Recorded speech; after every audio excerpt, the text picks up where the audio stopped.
thế à, xin lỗi đây gì? Hết mình đứng toán này, nghe lên chi mai cái này đó. Hello, con chuối là sao? Mà sai đấy chuối, nhất vậy nhất này chuối là phí con chuối là sao?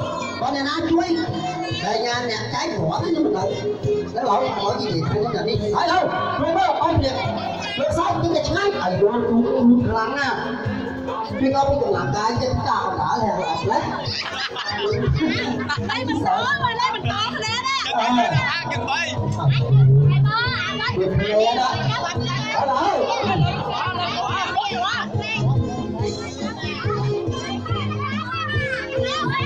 Hello. Không có gì. Còn việc hơi này, còn việc hơi còn đôi kia là nó họ có được chung chơi đi. Anh sai cái là bỏ tắt. Đúng không? Tắt chứ, tắt đi đổi mau.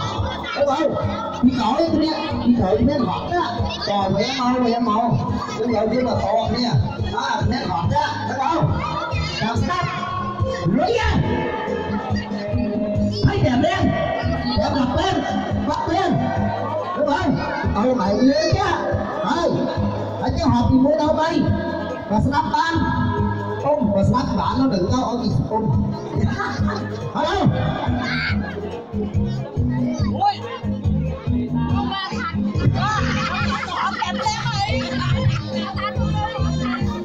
Anh hỏi với mẹ tôi biết còn cũng hỏi với treo vợ về lại tôi cái tờ phát đi chứ. Hello.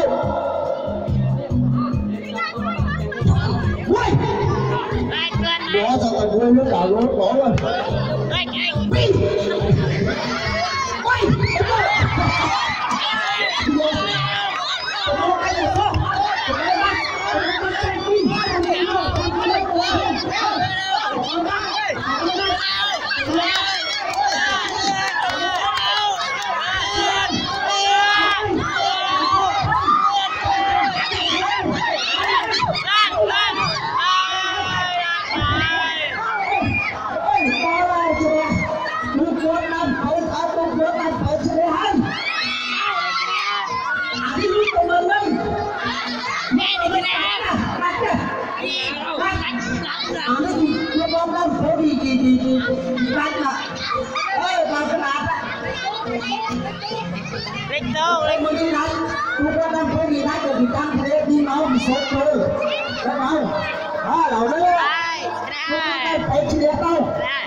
Còn nếu mà mình cái mình cam lên chứ to đúng không?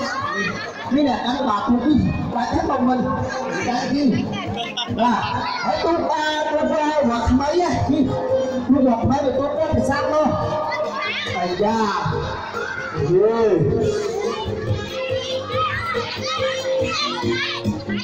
học sinh thuê là hẹn hỏi để thuê là kia này nhá.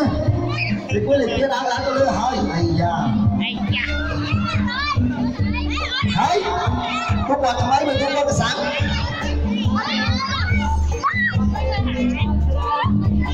hả đâu có sự hứng không vậy có sự hứng đọc lên đấy nè anh chơi kia là piên mẹn ấy là piên con không anh hà lịch cuốn liêu lên rồi nói bà này nó chết ơi thầy có đấy không cái lịch cuốn thắng lịch cuốn bảo đảm cái giờ ra đấy hello ôi chào anh cái gì mới tập biết mà thấy con mình nói như là lịch cái gì thấy không chào tay gì đấy đây cái hẹn cũng mất lên đánh chào tay gì đấy chứ thì mới tập biết á cái này có sự không ấy nằm biết chứ nằm kia đấy hello cái gì ngái á phải giặt kia ở gì luôn đây hơn nữa đầu tư 20 con 3 đâu là phải xây tiếp chứ mình cầu thao OT là phải có tinh với hiện tâm sao đi tiên tràn không hello hello thuê bảo bán nuôi đấy không bán nuôi đến tàu đi còn kho sáng thấy tàu thấy tôi cứ không có không với mình lọc đó mình toàn ngày dừng học tới giống á hello anh gì nè hỏi chi bài đó mày nè mày nhà tôi có gì thân bị mái tại nhé nhưng đi xôi bạc thôi chị đặt chết nó tại vậy cái gì mày kia tí nhưng đi xôi thân nên bị tại alo làm sao lúc ấy nói quá làm sao thế làm lên tại bên đó mà đá nè lên tại bên đấy nè alo boy đi bay chậm đâu chậm đâu đâu ai da nó bay cái sao đánh đi đâu ai ơi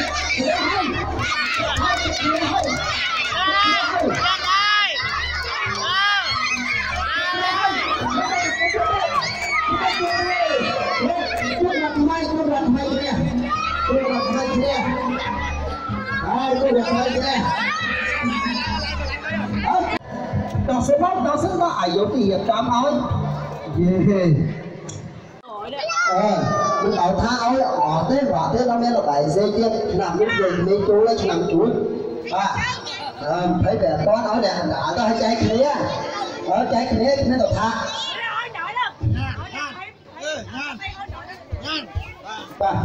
con góc bởi á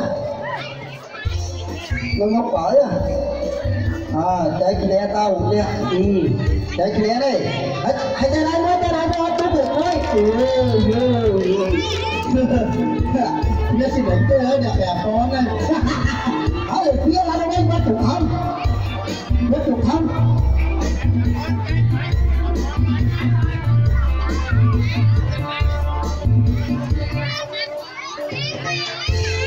hãy lời kia cái nào hãy lời kia lời kia cái lời kia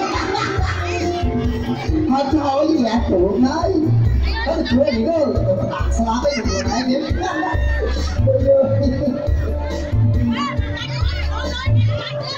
ôi mới tới ở dưới nó bé lẹ chứ nó chú lại cái gì ôi cái gì đầu tư ôi á thì không mà thả ôi chú bỏ chú bèn nè nó bèn nè bèn quá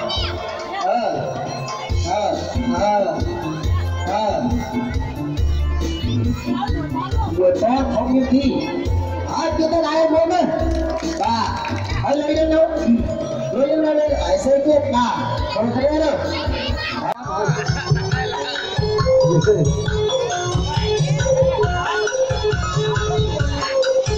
hello cái gì vậy mà phải